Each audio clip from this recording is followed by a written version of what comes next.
What if I told you that living to a 90 or even 100 has less to do with your genetics than you probably think? And what if just a few simple habits could dramatically improve not only how long you live, but how well you live? Well, today we're revealing the 5 biggest predictors of longevity backed by decades of research. Yes, and the best part is you don't have to be a professional athlete. You don't have to spend thousands of dollars or completely change your life to start improving those predictors today. So if you're serious about having more energy, moving better, and making every decade your strongest yet, this episode's for you. Welcome to Group X Appeal, where we believe movement isn't just exercise. It's literally one of the greatest gifts that you can give yourself. Whether you are teaching classes, taking classes, or simply trying to become the healthiest version of yourself, we're here to help you create a life that is filled with energy, purpose, and connection. Yes, we are. Today, we're talking about something every single person wants, not just living longer, but living better, because none of us simply wants more birthdays. We want way more adventures. We want more memories. We want more vacations. Yes, Doesn't that sound please. good? Yeah. More hikes. Yes, let's go Yes, hiking. missing that. We need to do that we sooner gotta than get out. later. More dancing. She's been doing a lot of it, Doing actually. all dancing. And more playing with our kids Yes. and our grandkids, too. Yep. Health span is just as important as lifespan. Yeah. Because what's the point of adding years if you can't enjoy them? So today we're sharing 5 of the biggest predictors of healthy aging and some practical ways to improve each one. Yeah. So the very first marker number 1, and we're going to start perhaps probably with one of the hottest topics right now that you're hearing hot about. topic. It is hot. Watch out. We're talking about muscle, right? Flex. Oh my goodness. Woo! It's not just about looking good, right? It's really one of the strongest predictors of longevity. And muscle, it helps regulate your blood sugar levels. It helps protect our bones. It helps to support our metabolism. It helps improve balance and allows us to stay independent as we age. And that's exactly why resistance training isn't optional anymore. Nope. It is absolutely essential. So with every one of our markers today, we're going to give you a little challenge. And today's challenge, we're going to ask a question. When was the last time that you challenged your muscles? And how did you do it? We'd love to know what that looked like for you. When's the last time you felt the burn? Yeah. What about And you? there's so many on my way. I was literally walking on jello legs coming in here to film today because I had done my cycle class. I taught a CTR class, and then I took a CTR class, which is muscular endurance as well as stability training and mobility. Oh my goodness. You got it all. I was wobbling, All the stuff. but it felt so good. You got And I all feel this stuff. stronger. Oh, good. Yeah. Well, you look strong. Look at those muscles. Well, I don't want to, bust at the seams, so I'm not All going to right. flex. All right, She-Hulk. But, but there's so many different ways you can get strength training in. Yeah. So For sure. it's there's no excuse. Pick up a set of dumbbells or do some body weight only stuff or get Yeah. into classes. It must be done. It has to be All right. done. Has to be done. So the second marker, the second predictor, he's teasing me because I like to say marker because I think I read it in like a scientific journal at some point that these were markers for longevity. I keep referring to the It marker. works. But cardiorespiratory fitness, what we often refer to as the VO₂ max. So think of your VO₂ max as your body's engine size. It's a measure of how efficiently your heart, your lungs, your muscles work, and they work together using oxygen in your body. So the cardiovascular fitness, the better it is, the more energy you have. And that's just not just more energy you'll have doing exercise, but the more energy you'll have doing everything. Yeah. Yes. Walking, playing sports, even just climbing the stairs, going to your car, doing work around the house, everything.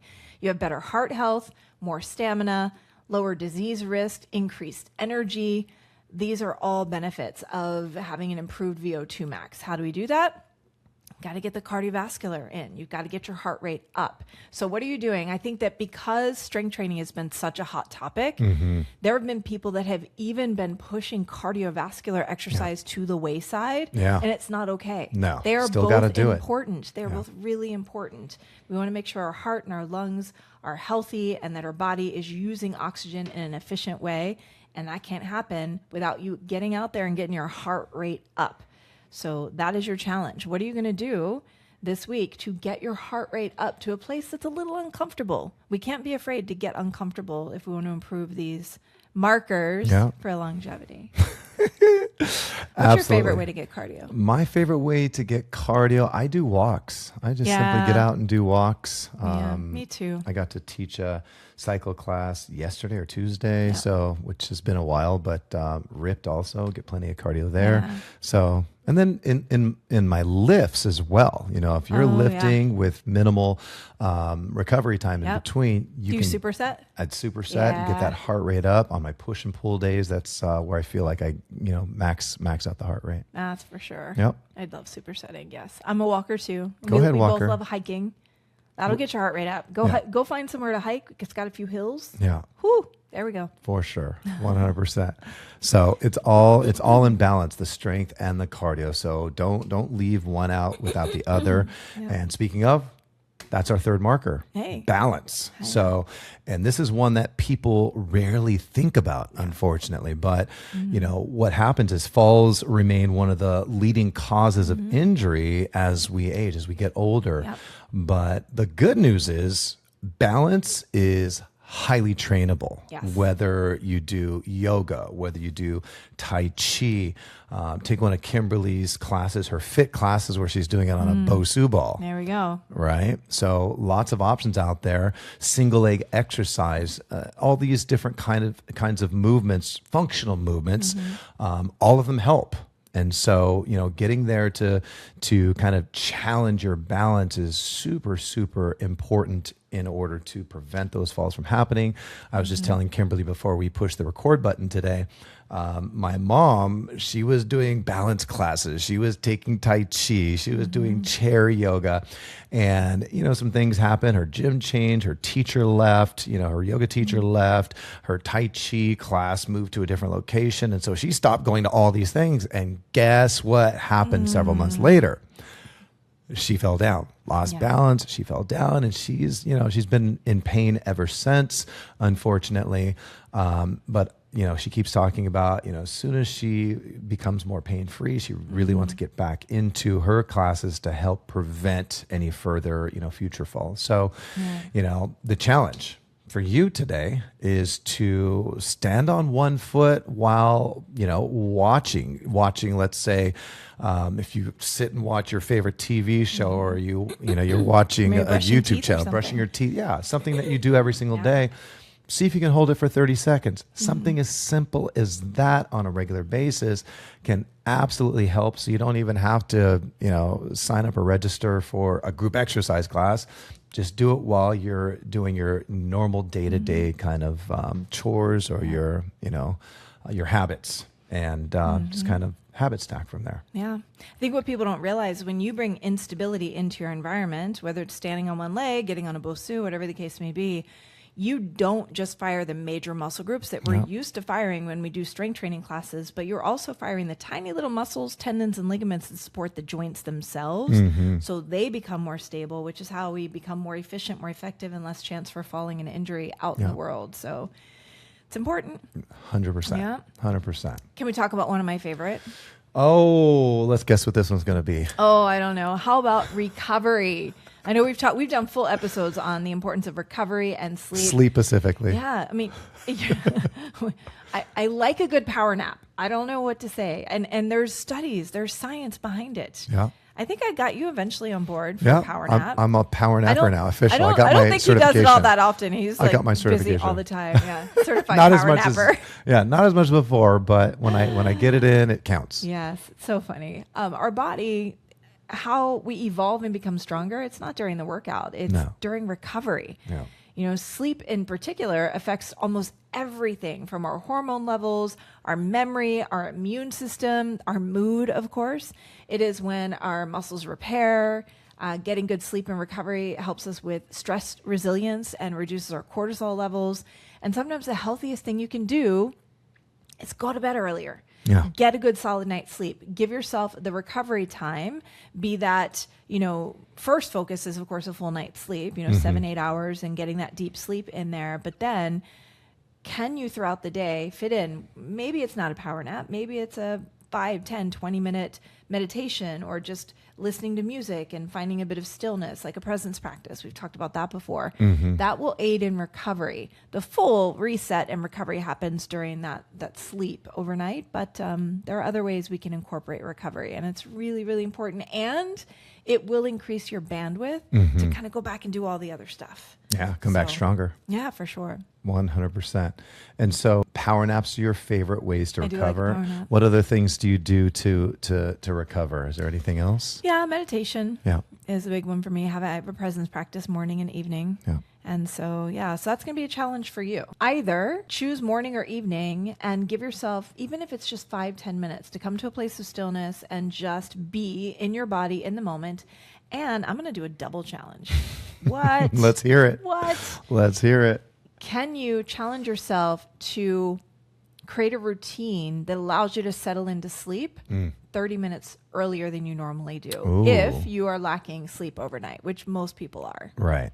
Right. And that could be no screens. I was just about to just say. Before bedtime. That immediately will enhance your Dark ability room. to go to sleep earlier. It's recommended the room be cooler, like around 68 degrees, 68, 69 degrees. Helps body sleep. Like your body, you can't get into deep sleep until your body drops a certain number of degrees. So a few things you can do to make sure you get to sleep a little earlier and get that full night's sleep. Ooh, I like that challenge. So, and you'll like that challenge too. Yeah. Just put it into effect. Say You'll yes. thank us later. Yes. Say yes, I'm doing it. So rest and recovery. And then marker number 5 for longevity. And with this one, a lot of people use these two terms interchangeably, but there's a major distinction between the two. So we're going to go ahead and kind of define that. And this is actually one of my favorites. Yeah. Absolutely. This one is flexibility and mobility. Wait a minute, Mr. Shorter. They're not the same thing? They're not the same thing. Two different things. When we're talking about flexibility and mobility, we'll start with flexibility. Flexibility has more to do with your muscles. Both of them are fascia, for different forms of fascia, but with flexibility, we're talking about the muscle's ability to stretch and to contract, right? And and we have dynamic and we have static flexibility as well. And so with flexibility, when we have a good amount of flexibility, we are able to perform a lot better. We're able to lift heavier weights. We're able to increase our endurance, our muscle endurance when we are doing our lifts. But then when we come to mobility has everything to do with the joints, the movement in the joint areas, whether it be your ankles, your knees, your hips, your shoulders, your elbows, your wrists. And having that movement, that mobility in those joint areas is also important, especially when we are active, not just lifting weights. That is super important, but it allows us to go deeper. It allows us to increase our load as well. If we are lifting weights, it allows us also to run faster, jump higher, get off the line faster as well. So lots of huge benefits to flexibility and mobility. I also spoke earlier just about dynamic and static flexibility and also mobility. And dynamic is continual movement, right? Gradual, controlled, intentional movement through different ranges of motion, as opposed to holding a certain stretch or being in a certain position for a lengthened amount of time. So one of my favorite types of flexibility and mobility exercises would be simply myofascial work. I love using foam rollers. We've talked about power plate work as well. You can get flexibility and mobility work, whether it's static or more dynamic work using either tools, or you don't need any tools at all. No. You could work on both areas, both of those areas in a yoga class, in a Tai Chi class, in a Pilates class, just about any sort of class that it allows you to move. But more intentional movement. I love to step into like a yoga class. Yeah. I love to do a roll and recover class in myofascial work.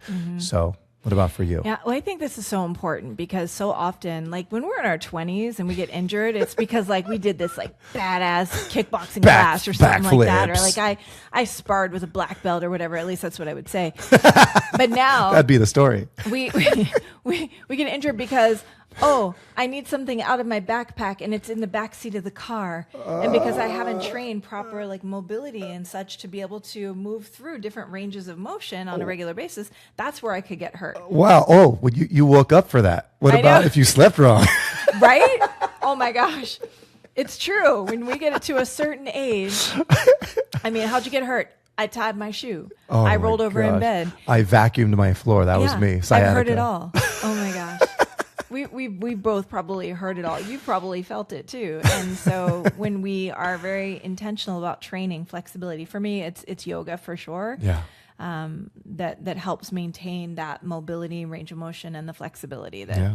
big markers for longevity. For sure. If you haven't taken a yoga class, or or if you're new to yoga, you don't need to, you don't need to be like those Instagram yoga practitioners who are doing prerequisite for yoga. Right. There's no prerequisite. You're really there for yourself. That's it. You're not there for the perfect Instagram shot at all. You're there to get what you want most out of your practice. So if it is flexibility, you're really focusing more on flexibility. If it is mobility, you're moving through the joints and trying to improve that area. And you don't have to go fast. You can take your time, be in the moment, enjoy it. And, that's my favorite practice too. Yeah. All day long. You get it all. Yes. So those are the 5 markers for, longevity and good health. And if today's conversation inspired you in any way, please remember that longevity isn't built in just one workout. No It's way. not going to happen. Not going to happen. Right? It's built through thousands of small decisions that you make. Yep. You don't have to be perfect. You just have to keep showing up for yourself. Yep. So imagine where your health could be just 1 year from today when you intentionally improve just one of these markers that Kimberly and I just shared today. Even one, yeah. Yep. And now imagine doing it alongside a room full of people who are committed to growing stronger together, because that's what we're all about. Yeah. And that's exactly why we're creating our Vitality Workshops. Woo woo! That's right. These aren't going to be ordinary fitness seminars. No. These are going to be immersive experiences that we're going to deliver virtually, and they're designed to help you build a life that is filled with energy and resilience and movement and purpose and meaningful connection. Yeah, all of the good stuff. And Yeah. together, we're going to be diving deeper into more practical strategies for longevity, for mindset, for movement, recovery, nutrition, and community, giving you all the necessary tools that you can use for decades to come. Definitely. Yep. So if today's episode resonated with you also, you're going to want to make sure you tune into next week because we have 2 bonus markers. Ooh, there's bonus. This is a bonus. Bonus predictors for longevity that you might, what we talked about today is pretty expected. These physical markers that science has brought to the forefront as really strong predictors for longevity. But next week, there are 2 that we're going to dive deep into that play a huge role in you living your best life. So don't miss that. 100%. So follow Group X Appeal, share this episode with somebody you want to grow older and healthier with. And be sure to keep an eye out for the official launch, like Kimberly said, of our Vitality Workshops. We're so excited about. And you can find it at groupxappeal.com and also vitalityworkshop.com. I can't believe we got that. I know. It's fantastic. Because your healthiest, happiest years are still ahead of you. Yeah. Right? So be sure to get on the wait list. We'll be launching Vitality before you know it, and you want to be the first to hear about it. So you go to one of those, groupxappeal.com or vitalityworkshop.com, get on the wait list. So as soon as we launch, you're able to grab a spot. Front of the line. Yeah, that's where we'd love to have you. So that's it for us today. I'm Terry Shorter. I'm Kimberly Spreen-Glick. And as always, we encourage you to make it a great day. And why, Kimberly? Because it is a great day to have. It is. Thank you. Much love.